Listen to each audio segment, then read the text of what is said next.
So as I mentioned, our next panel is going to focus on California's homeless crisis. It's hard to believe that 1 year ago, PRI held its second annual California Ideas in Action Conference in person here in Sacramento, right on the very day of Governor Newsom's 2020 State of the State. And if you recall, Governor Newsom devoted his address that year entirely to homelessness. And unfortunately, despite this attention, California's homeless problem is worse than it was a year ago. Now, most of the proposals put forward by Governor Newsom and other state leaders focus on government programs and increased taxpayer spending. Well, as we're seeing on the streets today, these status quo solutions just haven't addressed the problem. Now, PRI has been a leader in California in promoting a different view, a market-based view of how we can help people off the streets and get them into recovery and on the path to prosperity. And we're pleased to announce, Evan, if you could go to the screen and show everyone what it'll look like. We're pleased to announce that Encounter Books is going to be publishing a new book on California's homeless crisis in March. And that book is called, drumroll please, No Way Home. And it's available for pre-sale right now on Amazon.com or your favorite online booksellers. No Way Home examines the causes of homelessness in California, focusing on unaffordable housing, poverty, mental illness, substance addiction, and legal reform. And our book also examines the state and local policy environment to determine ways in which housing policy, social service programs, and employment opportunities interact. And it explores whether these policies collectively exacerbate, perpetuate, or reduce homelessness. There's a lot of discussion about the billions that we spend, state and local government, on anti-homeless programs in our state. But very little independent analysis is done evaluating whether these programs are actually effective. So one great contribution from No Way Home is that it evaluates these different strategies that are being used at the city, county, and state levels to prevent or reduce homelessness. And based on their findings, the authors put forward several long-term policy reforms that they believe have the greatest potential to reduce homelessness in California. Thanks, Evan, for that slide. You can take that down now. So PRI Adjunct Fellow in California Reform, Christopher Rufo, was scheduled to join us today, but unfortunately, he was called away at the last moment. But we're pleased to have two of the four authors of No Way Home with us today to discuss their new book and research. So Kerry Jackson is a fellow with PRI Center for California Reform. He's an independent journalist who writes weekly op-eds and blog posts on statewide issues. In 2017, he wrote the brief Unaffordable on California's housing crisis, which drew bipartisan praise, including from officials in former Governor Jerry Brown's administration.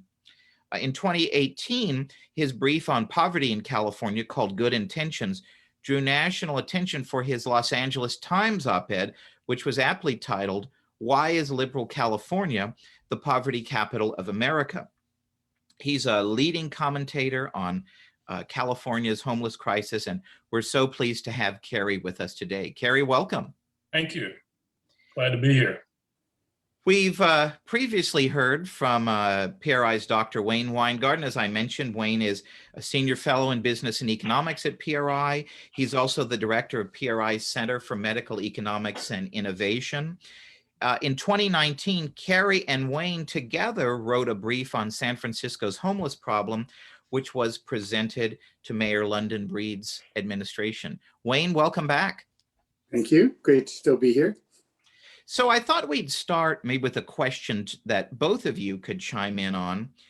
I think what makes No Way Home such a unique book is the diverse perspectives that each of you four authors bring to the project. Each of you shares a common free market worldview, but you view the problem of homelessness through very different lenses. And the areas that you focus on are quite different, yet quite complementary when presented together in the book.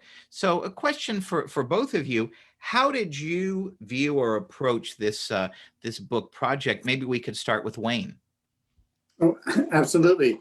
Um, I think I actually would like to start talking about kind of what unites all of us.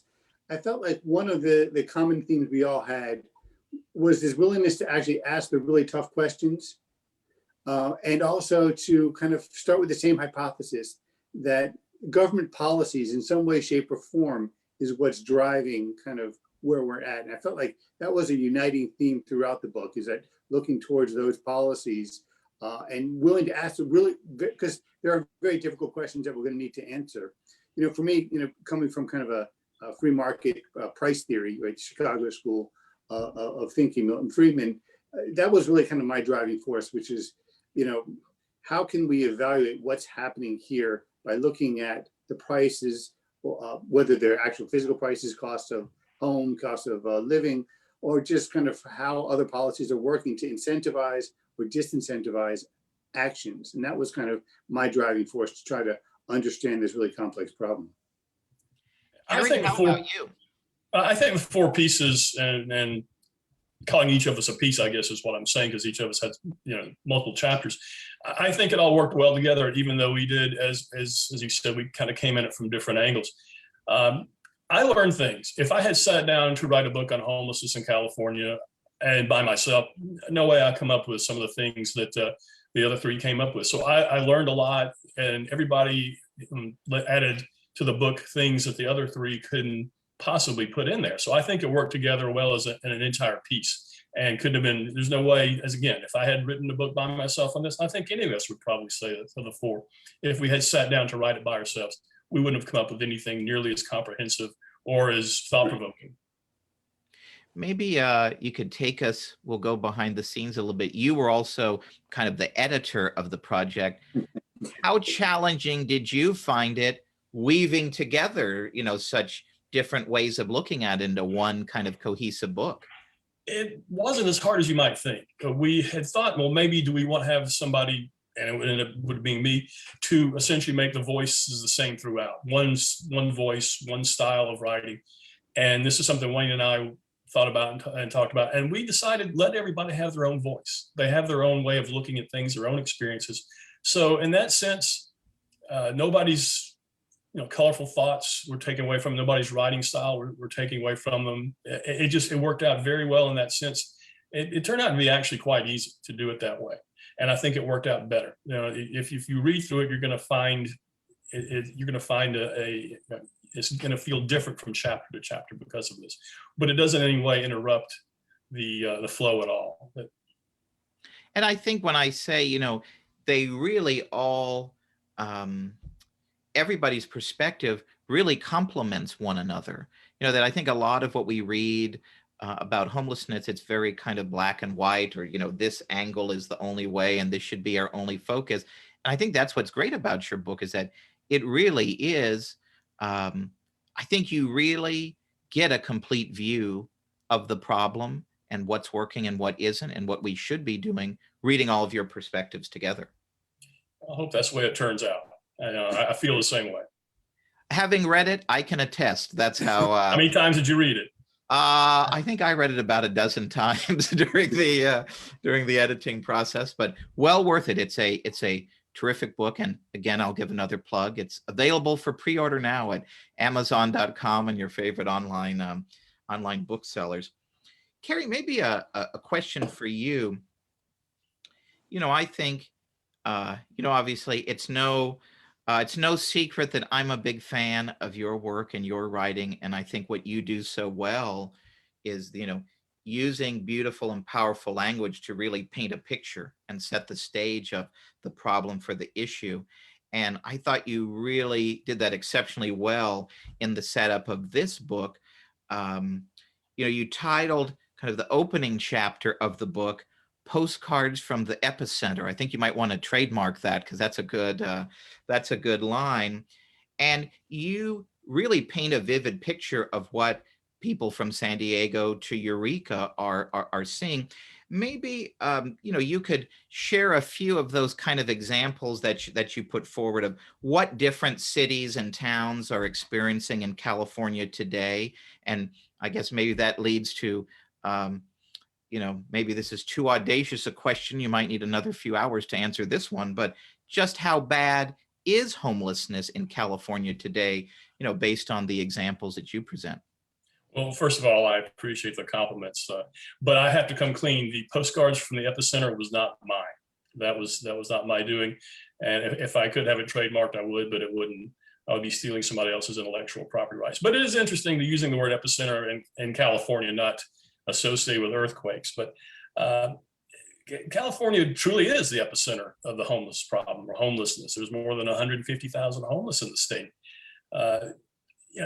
Things were flat for a while, but from 2018 to 2019, there was a big jump in the state, 16% of the homeless population. And that is a big jump no matter what kind of population increase you're talking about. And putting together the book, one thing that did strike me, a number of things did, but was California's portion of homelessness across the country. We're 12% of the population of the US, but 27% of the homeless population is in California. So truly there's a big problem. And speaking of growth and homelessness, over that same time period, 2018, 2019, San Francisco's homeless population jumped 30%.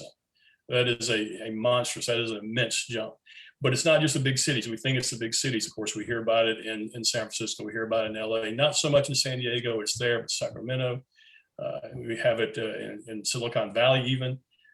But it's a real problem too. And one of the issues there, we don't know how big it is in the rural areas because the homeless in the rural areas don't tend to go to shelters. They're more spread out. They're not at soup kitchens. They're not available to be counted in the same way. But it is a statewide problem any way you look at it. And it's unfortunate that then since we started working on this really about 2 years ago, it doesn't seem to be, I can't think there have been no policies or cultural changes that have made improvements in the situation. It's interesting. And if I can jump in, Tim, I apologize. Yeah, one thing is really important when you talk about all these spikes in California's homelessness is that outside of Seattle or New York City, not only you're not seeing an increase of similar magnitude elsewhere in the country, it's actually going down. So like you go back to 2007, back to the end of the beginning of the last big recession, homelessness had been falling both in California and in the rest of the country. And then all of a sudden here in California around 2014, it starts spiking back up and it's now exceeding previous levels. But not only is it really bad here, but it's a stark difference from what's happening everywhere else in the country. Do you have any thoughts about what might explain that? Oh, lots of thoughts. Kerry? I'll just jump in and I don't want to ruin anything I was planning on saying later, but there are some perverse incentives in California that I think that draw people, the homeless, into the state. There's a figure, and I will ruin this and I'll use it again just because I think it's too good not to use, but San Francisco gets about 450 homeless people a year from other places. So they're not all homegrown. And I want to double check that number again. But, we're talking, that's 450 new homeless people coming from other cities or states to a city. It's a pretty good size. There's an effect there. And, I think the homelessness population in San Francisco is closer to 10,000. The official numbers are lower, but if you talk to people who are dealing with them on a regular basis, the ambulance drivers, the paramedics, the emergency room people, the officers, they're going to tell you, and it's for the shelters too, they're going to tell you it's more like about 10,000 people. So, think of that portion of people coming in on an annual basis. I think to answer the question also, if I can do an analogy, when you talk about like why was the Great Depression great? It's because it's a comedy of errors, right? It's a confluence of a lot of bad policies all coming at once. And one of the things I loved about working with the guys with this book, I come from the economic side, and there are a lot of economic errors that they made.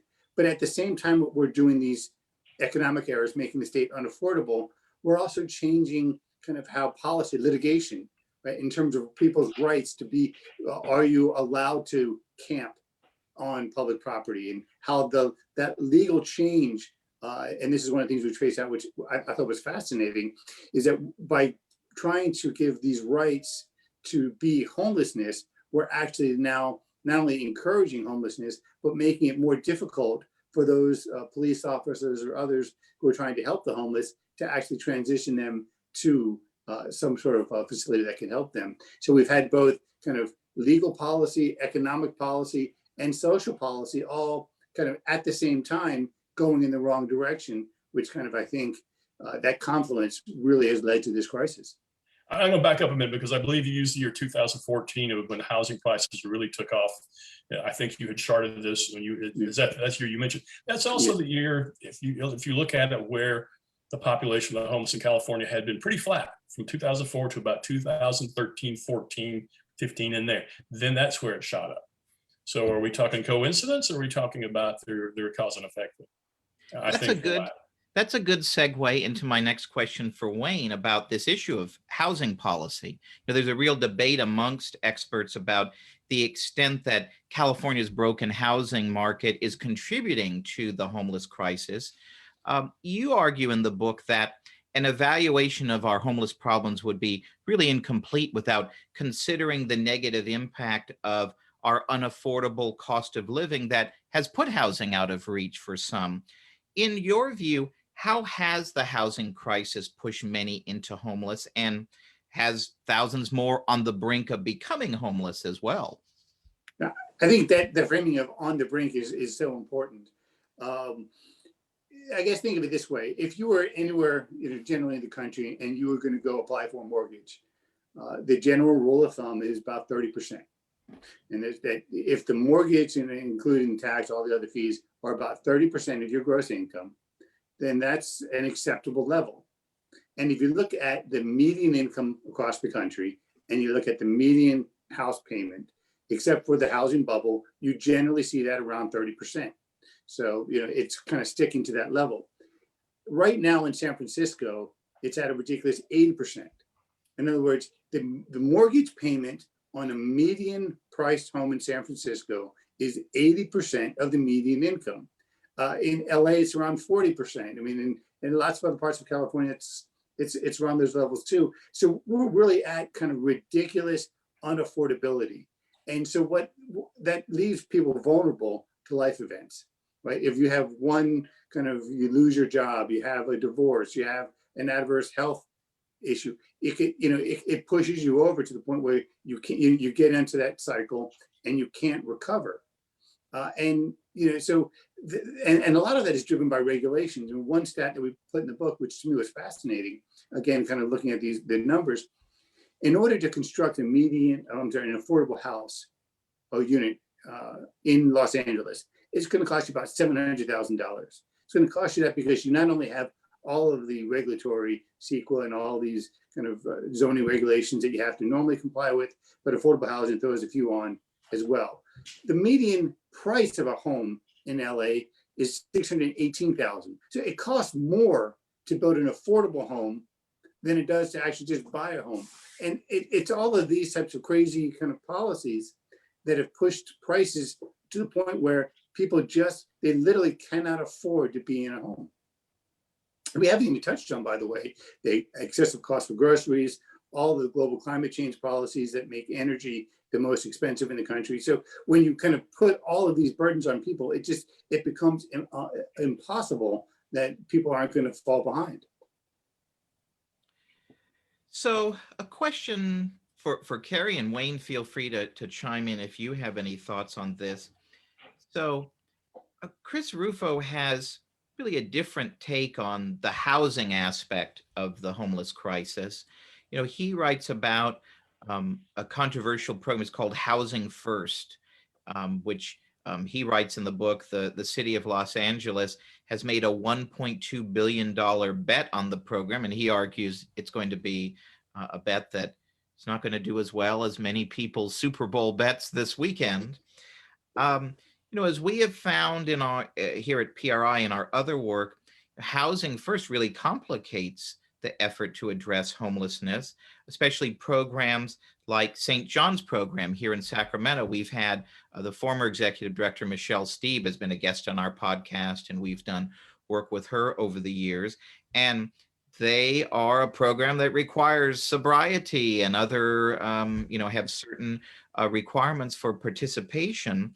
And, they argue those standards are really what's important to their program and make a difference in really turning people's lives around and get them on the path to recovery. So, Kerry, maybe you could start out, speak a little bit on, housing first and why this is a solution that's bound to fail. And Wayne, if you have any comments, feel free to join in as well.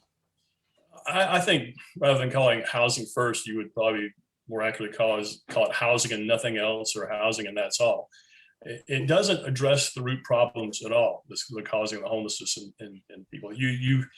Chris Rufo said that it's seductive as a policy pursuit, but there's certainly no panacea. He cited some facts, some data, and who looked at some researchers looked at housing first, and he said more than half who enter the housing are gone within the first year, and about 40% come and go. So it doesn't improve their lives. It doesn't improve the root causes, which are often substance abuse and or mental illness. And in fact, while it doesn't improve them, and oftentimes it actually makes them worse. You're essentially giving a person a place that doesn't do anything but change their location of where the problems are the same. You're just changing their location.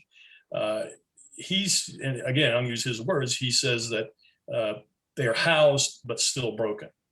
So, I think it looks good maybe to throw out a bunch of money and say we're going to put these people in housing, but the outcome is not what people think it's going to be. It rarely works according to his research and what we went through in the book. Yeah, I think the housing first is great branding, and I think it's much better branding than it is actual policy, because if you're against housing first, it makes it sound as if you're against housing, which is just the exact opposite. Chris, he did such a wonderful job kind of going through and documenting the amount of mental illness and drug addiction. And if we're going to sustainably solve the problem, we need to deal with those difficult issues of how do we get people help so that they can get free of the addictions and they can kind of get any type of help that they need. And so that's one of the flaws of housing first, is that it's not prioritizing kind of those first principles. Well, I will add that no one I've talked to in putting together this book or any of the op-eds or anything that I've written, going back to the brief with Wayne and earlier, no person who's on the street, like Michelle Steeb, as you mentioned, Tim, who was at St. John's, they're going to tell you that it just doesn't work. And they have the experience, they have the history, they've seen it played out in front of them on a regular basis. And you also see, what's I think really great, is you look at a lot of the private organizations that prioritize that holistic approach. You see that they get a lot of success, and they get people where they can actually kind of re-engage and get employed and sustainably stay kind of in a home. A reminder to everybody watching on Zoom, if you have any questions for Kerry or Wayne, make sure to use the Zoom Q&A function that's in the middle of the bottom of your screen. The other co-author of No Way Home, Joseph Tartakovsky, also couldn't be with us today. And Joseph, as we mentioned a little bit earlier, he has a very interesting perspective in the book, and that's a legal perspective, discussing the key legal cases and constraints that are really hindering the ability of local governments in California and across the country in addressing homelessness. Hoping, one or both of you, could you say a little bit about these legal issues and Joseph's perspective in the book? Sure. Okay, do you want to? Well, I have some. I think I'm going to add a little bit later, but I've heard you talk about this even. I think it was just yesterday, and I thought you did a fine job on it. So I'm not going to step up. All right, I'll jump. I mean, what I learned a tremendous amount reading his perspective. What he really does, which is again brilliant, it goes back really to colonial times and traces how, from a legal perspective, we as a country have dealt with people who back then it was called vagrants, right? Vagrancy. And at first it used to be the laws were kind of castigation and contempt for kind of people who are homeless. And the public goal was to kind of show them out of town, right? And that's how homelessness is dealt with, is just get them out of town, and whatever happens, as long as it's not in our borders, we don't care. And that's evolved. And now that the way Joseph puts it is for sympathy and support is the way the laws have been evolving. But part of that kind of evolution has raised other types of issues, because there are currently laws in the books referred to kind of no camping laws. And the idea is you can't just sleep on the streets, or you can't sleep in a public park. But that's started evolving.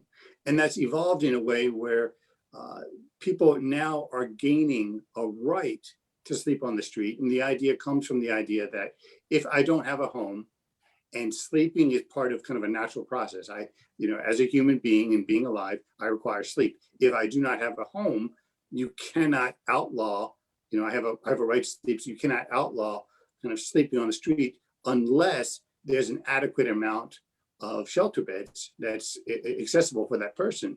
And that kind of creates this false sense that you can actually move people off of the streets if the beds are available.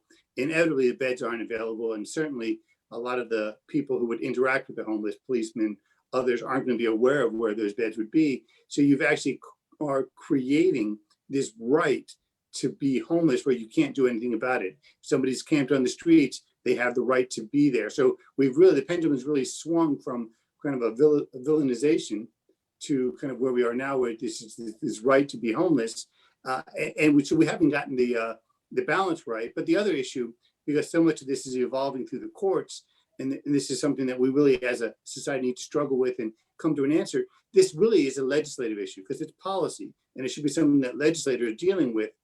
But instead, what is happening is that the courts are developing this constitutional right. And certainly, once something's a constitutional right, you've completely changed the tenor of it. So we need to actually get that policy right and deal with kind of the litigation sooner rather than later. Otherwise, legislative hands, they're already becoming more and more tied, and we need to address that soon.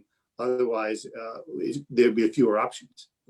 Yeah, I just want to add one quick thing, and later in the book, Joseph, I think, does a good job of addressing what he calls the unavoidable tension between the rights of a few and unfortunate and the rights of everyone else in the community.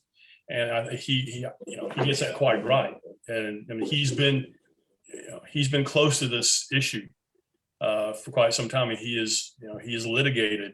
I believe it was Boise, the case in Boise, Idaho. But he discusses community courts, and it talks about laws that are fair and less subject to legal challenges, but at the same time, legislation that is gentle. And he suggests compassion. Again, his words, I like these. He suggests compassion and collaboration over stigma and coercion. Kerry, you write that many of California's state and local policies are actually incentivizing homelessness in their communities. We've touched a little bit on it earlier. So what are some of these policies that encourage homelessness, and how do the officials who adopted these policies in the first place justify them?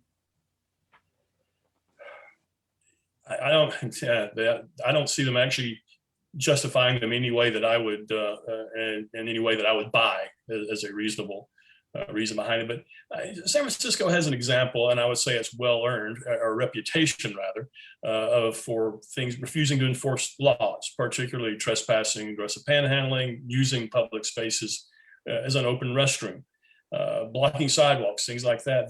They're simply, they go unpunished. The homeless are able to do these things without any kind of, they have taken over areas. It's quite unfortunate. I think this is something we've all heard about. And it's been said, and I believe this is Heather McDonald who said this, from the Manhattan Institute. She said that it's assault seems to have been normalized in the city because so many people have been attacked by homeless people and nothing has happened. And of course, the homeless people are probably, they're mentally ill. They're suffering, they're addicted. They don't know what they're doing. They're out of their minds. but it's allowed to go on. So there's some of the incentives are almost like benign neglect, as far as, you know, we're not going to enforce the laws, quality of life laws, and I think that's an incentive if people want to live a certain way. I think California in general has made homelessness more comfortable, or homelessness is comfortable for a lot of the population. And I'll get back to that number again. This is where I came up. The 450 new homeless people a year in the city of San Francisco. Well, why do they come there? What makes it special? It's not necessarily the weather. You know, we all know it gets pretty cold in San Francisco, even in the middle of the summer again sometimes. So it's not like Los Angeles or San Diego. If you're going to be homeless, those will be the places you want to be. So what is drawing them there? There are benefits, there are services that they get. You know, and that does nothing to stop them from going down the path they're already on. It only enables them. It confirms what they're doing in their minds, I suppose. You know, we also have people who call themselves homeless advocates, and they often oppose any kind of intervention. The policymakers go right along with this, and you know, they call themselves advocates, but they're doing a disservice to the people who are really struggling out there on the streets. Wayne, there are a lot of social costs, as you document, that are associated with homelessness in California. And you write about the impact, putting on your economist hat naturally, you write about the impact that homelessness has on the economy. But instead of trying to document an actual dollar cost, you actually document the many ways that homelessness undermines the economic well-being of all Californians. Could you share some of what you found? Sure. Yeah. The reason I stayed away from a kind of one macro number is I don't think it does justice. You know, 400 billion. It doesn't. You know, it's too dry. And when you start documenting, you start realizing some of the things Kerry was just talking about, the health implications. I mean, I think these are things anyone in California has unfortunately heard about all too often. But we have diseases, you know, health implications that are tragic for the homeless, but it's also kind of getting out of those communities and impacting broader society. So we have now these health crises that you would think, you know, we wouldn't be dealing with in the 21st century, typhus, other medieval diseases, but we are. And that's a huge cost, not only in terms of kind of the health implications for ourselves, but also there's an economic consequence, right? There's conferences, you know, one that we know in the book about a medical conference, $40 million conference that canceled because it was supposed to be in San Francisco. And they said, well, wait a second, you know, I don't know that this is the place we want to be. We don't feel safe. We don't feel like this is going to have the ambiance that our conference deserves. And that, you know, that's one example, but it's happening writ large, where you see retailers recognize their sales are down, right? Especially, you know, along the pier in San Francisco, or, you know, in places where homeless in LA are impacting that. Retailers are losing money, and that's an economic consequence. It's hard to quantify that. How do you put that into kind of a macro number? But it's no less real, and it's no less of a consequence. It's the same thing with driving people from California. You know, I remember for years, you know, California was the magnet drawing people in from all over the country, right? And now the talk is, you know, last year 200,000 people, domestic net migration, not including people coming from other countries. 200,000 people left California. I mean, this statistic always wows me. If you're going to rent a U-Haul and you're going to take that U-Haul from LA to Phoenix, I believe it is, it'll cost you $2,000. But if you're going to take that same U-Haul from Phoenix to LA, it'll cost you $200. Because everyone's fleeing LA, that U-Haul doesn't have enough trucks there. So, you know, this is great about the kind of the market economy, but prices have balanced out to try to get more trucks coming in because there's a shortage in LA and a surplus in Phoenix. Homelessness and all of the social consequences is part of what's driving that. And again, the problem is when you're losing population, you're losing vibrancy. We're losing kind of the dynamic kind of economic growth that all of that would entail. And we haven't even touched upon the implications for taxes and spending, right? We know this year the state alone spent over $1 billion just on the programs that we can document. right? Because beyond all of the services, the new room key or home key program and all of the different shelters and other things we run, you also have costs that are hidden, right? Because the police have to spend a lot of resources and time and personnel addressing issues due to the homeless crisis. That's not directly a homeless expense, but it is kind of resources that are getting stuck up. We have billions at the local level that are being spent.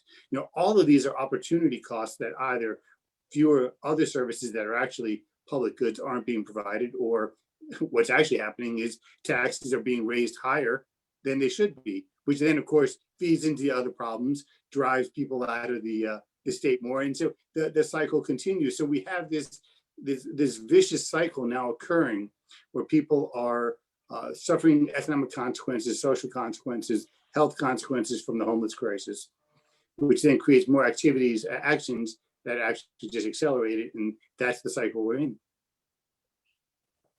Last question for you both before we get into the audience questions. And as a reminder, keep using that Zoom Q&A function. I've seen some good questions coming in that I'll be asking in just a moment. We've talked a lot up till now about the complexity and the severity of our homeless problems in California. But I think what really sets No Way Home apart is that it's also a very solutions-oriented book. And each of the four of you put forward different ideas for state and local communities to consider in their efforts to combat homelessness. Obviously, we don't have time to go through all of them today, but could you give a couple of examples of policy reforms or even successful programs that you believe could be put to good use if adopted or replicated in other communities across the state? I'm going to go first on this because Wayne's probably worn out from his, it was his turn last. So in case he's got to dry him out. One thing that I ran into that we ran into that I thought would be very helpful was reuniting or efforts to reunite reunite the homeless with their families. This is obviously not going to work for everyone, but I know we know that Santa Barbara, Santa Monica have had good results. I believe Anaheim has also had good results from this. So I'd like to see this tried on a wider basis, and let's see what the numbers say when we have a good sample size of this type of program. Some people just need to be back where they can be, they can have the love of the family, and I think for a lot of people that's going to make a big difference. I'm going to throw this out as well. And I believe Wayne and I first ran into this on our brief that we did for the homelessness in San Francisco that was presented to Mayor Bree. And in Vienna, Virginia, there's a nonprofit called Shelters to Shutters, and it partners with businesses. And this partnership actually puts people to work. It doesn't just put them in housing; it puts them out there. It gives them jobs. They have to earn the jobs and have to earn the pay for this. It turns their lives around, and I would like to see these kind of partnerships flourish. Yeah, I want to emphasize that. I mean, that's such an amazing program. That public-private partnership where you're giving the skills necessary. It's almost like the rebuttal, I would say, to housing first, right? Where you're actually saying this is kind of life skills first, and how do we actually sustainably bring somebody back to so that they have the pride, the ability, the skills to permanently kind of end the cycle. I guess there's two things I would love to add, and before we end this. One, there was a program, the HOST program in Santa Rosa, where you actually are using the police officers who are often like that first kind of line interacting with the homeless, who may not be aware, often aren't aware of private shelters or other types of resources that they could help. So trying to empower them so they don't feel so helpless, and that they're able to, and maybe it's not police officers, maybe it's some sort of social work, but have them empowered to be able to get the homeless to a place that can help them, because there are often outreaches where it could be where everybody wants it, but just nobody's aware of where those resources are. And so we need to kind of better use the resources that are there to actually get people to organizations or places that can help them. And then, I would be remiss to not to mention affordability, since that was such I believe, such an important driver of the homeless crisis. When you look at the spike in homelessness and the spike in the unaffordability in California, they fit like a hand in a glove. And so we need to start making California's homes affordable again. And that starts with broad deregulation, whether it's CEQA, it's zoning regulations, getting rid of rent control, coming up with policies. I think, Kerry, you're the one that came up with this, the granny flats or duplexes and triplexes on lots where it's a weird word, right? But come up with, so you have a way to get more housing units in the same amount of land and bring at a lower cost, right? Regulations have so driven up these costs that affordable housing is an oxymoron. And so we need to empower the market to actually fulfill that need. And I think we'd be surprised at how quickly that could happen.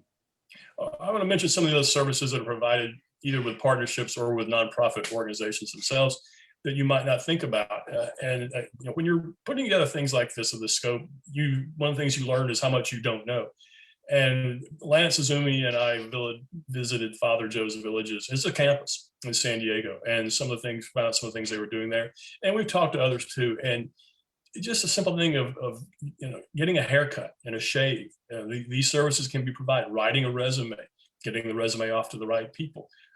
Clothing, the right kind of clothing, decent clothing. These things, and this is where the private sector is very good at helping people. Now, the people want help. And again, you have the blocks or the hurdles of substance abuse and mental illness, but these are small things that private sector organizations, nonprofits are able to do that the government just simply is not equipped to handle, and it really has no idea of how to deal with that. And small things mean a lot, and I think you can't underemphasize that. Yeah, you can't. You really don't want to go to a job interview if you've gotten one, if you haven't shaved and showered and had a haircut. Well, most of us haven't had a haircut in a while now in the last year, but. Right. And we're big fans of Deacon Jimmy Vargas, who is the CEO of Father Joe's Villages. He's a past speaker at this conference, and he does amazing work. He does. Down there. So questions from the audience. We got a question from Terry, who asks, can you please address solution suggestions for dealing with mental health issues and homelessness?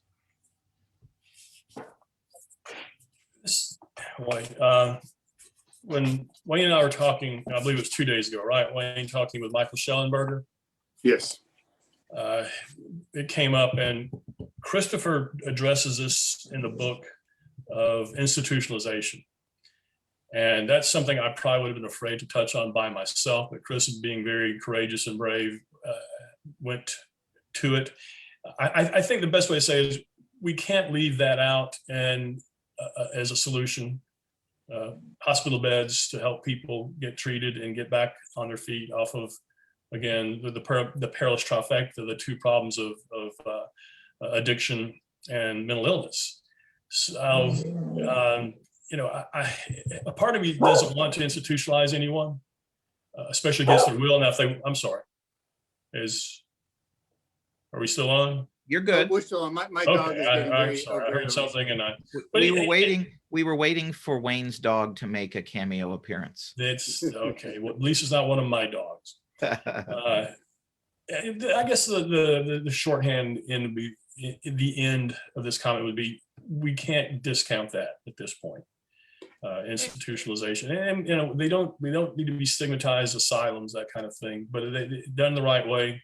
I just encourage people to buy the book and read what Christopher has to say. And he's written much more on that than I can possibly bring up in a couple of sentences here. What I would add, and I think it's very important, these are very difficult issues because it gets to basic liberties and things of that nature. But many of the people with mental health issues are actually being institutionalized. They're being institutionalized through the prison system. So we're not, by being afraid to act, we're not helping them. We're in effect waiting for a reason to prosecute them, to go through the courts, to go through the police, and eventually into jails. And so we need to actually have a conversation, a hard conversation, in terms of, if somebody has mental illness and they're homeless, when do we intervene and help them and move them into institution, not an asylum that's going to lock them up, but an institution that gets people the help they need so that they can actually transition out of homelessness. And there's, like I said, it's an uncomfortable conversation, but if we don't, we're not having a serious conversation if we're not willing to address that and willing to ask, when are we willing to move people over? Otherwise, we are already institutionalizing them. It's through prisons. And so that's not, we know that's not the right way to do it. Wrong institutions. Natalie drills down on that point a little bit more, and she writes, there have been various efforts by state legislators to change these laws around involuntary psychiatric commitment of individuals that some argue can help remove individuals that are a harm to themselves and others off the street. Do you have any thoughts on this potential, solution as one way to tackle the problem? Well, I think Wayne mentioned Joseph's part of the book and how this is a legislative problem and needs to be taken away, or not taken away, but need to be out of the courts as much as possible and be a policy problem, policy issue, policy resolutions. And I think that's where this is going to have to be taken care of. And Joseph says you need specific laws. You need laws that are going to not fall apart when they're challenged. And it's going to be a tough conversation, just as Wayne said about institutionalization, but it's one that's got to be taken to the end. I mean, we need answers. And we need to address this evolving right to homelessness, because you went too far from, instead of criminalizing that, you can't remove people from the streets. And so we've gone too far, and we're beginning to see this, especially in California, the social decay that comes from that. And so we need to actually, like I said, have that hard conversation, get those laws in place, and get them in place where they can withstand the legal challenge. But more than that, it moves it from the courts and that evolving constitutional kind of rights to actually kind of public policy, which is where it belongs. Laurel writes in, and she says that she's a marriage and family therapist, and they have a law in Nevada called Laura's Law, and she believes we have a similar law in California, and it broadens how you can legally get a person into treatment, which right now is very narrow. Can we get some easy questions, Tim? I told you you'd be challenged today. Go ahead. Please, Wayne. I'm not aware of everything that I've seen. It's getting harder and harder to actually to do that. So I'm not aware of that. If that is the case, that's fantastic. But I don't believe in California that's the case, because everything we've seen is actually showing the exact opposite, that it's getting more and more difficult to help people in that way. I wonder if she's referring to the 5150 law. Maybe we should call Joseph and say we wish we had you available, but I don't feel equipped to speak to that as much as I wish I could be. Laurel says it is not 5150. That's why she says she's a therapist dealing with this every day, and she thinks you're spot on with where you're going. So, thumbs up from Laurel to you both. Wayne, maybe a question for you. We mentioned it a little earlier. Governor Newsom's recent effort to combat homelessness has been this Project Room Key, which involved the state buying hotels and motels and vacant apartment buildings. A lot of them are vacant, sadly, because of COVID-19, to convert them into housing for the homeless. What are your thoughts on this program? Do you think this is an approach that could be successful? If not, what should he be doing differently? I don't think it's going to be a success, because it's not embracing kind of that holistic approach that we were talking about earlier. It's not actually trying to deal with kind of why people are in that situation and trying to move them off of it. It's really, it's a variant of the housing first, and it's A, very expensive. B, he's funded it with the COVID money. So next year there's going to be a big hole if we're going to continue it. And that doesn't take into account, if there's any other costs, damages, things of that nature that could come from it. But again, it's just, there needs to be a balance, because, this is one of the things that when we were talking about San Francisco, a couple of years ago, Kerry and I were feeling a lot of pressure because we wanted to address the problem immediately. How do you get people off the street today, right? My thing about raising deregulation to increase affordability, that takes time. There's people on the street today. How do we get them off? And so to some extent, you need to move people to shelters, and the Home Key program is kind of part of that concept. But if you're not integrating that with programs like Father Deacon, if you're not integrating with shelters to shutters, then all you're really doing is a version of kind of housing first, and it's destined to fail. It's destined to just bring those problems kind of to the places you're putting it, and there's a lot of adverse consequences from that. So I think the idea of getting people off the streets, that's spot on. But if you're not doing it with the right support services, and not thinking about the right way, and you're doing it with a temporary money that's going to be very expensive, I feel you're setting yourself up for failure. I think we have a policymaker who says, I have to do something. The public's expecting me to do something. Let's do this. And this is what we've done all the time. It's the kind of thing that these are the public responses we've had for decades. But the record there, the public policies, well, just say government responses, I think is a better way to put it. They've solved nothing. And this is so easily argued that they've made things worse. So I guess the last question, it may be a little bit more of a philosophical one. We only have a couple of minutes left here. As we've discussed today, there are unquestionably roles for government agencies, law enforcement, nonprofits, and private and religious charities in addressing homelessness. But it seems like everyone kind of marches to the beat of their own drummer without a lot of coordination. And so maybe we could close with some thoughts on ways that the public and private sector are successfully collaborating to get people off the streets, and how can we encourage more collaboration? Kerry, I'll let you start with that one.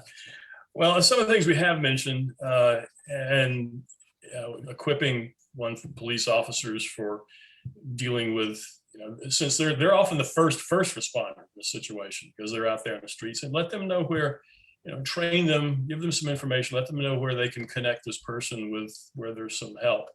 Well, this is tough to say, but at the same time, it's not. Maybe the best thing the government can do is just get out of the way, because again, I go back to its record. It's a poor record.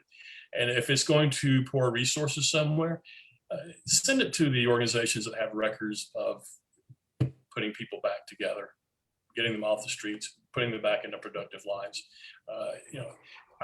And visiting these places and talking to these people, they're dedicated, they're smart, they're innovative. They want to see people change. They want to see lives change.